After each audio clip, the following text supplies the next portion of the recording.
ना पाउनलाई यो काकालाई कल गर्नु पर्यो यार के गर्छन् बड्डाले आज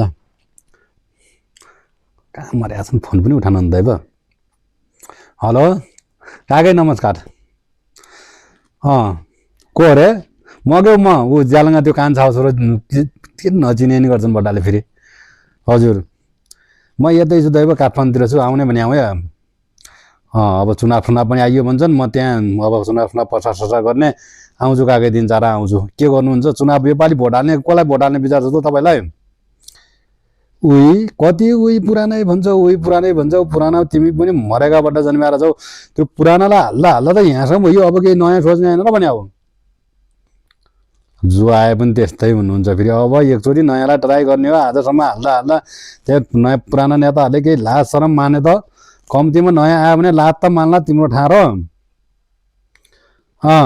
हो सबैले त त्यही त भन्छन् त उही नयाँलाई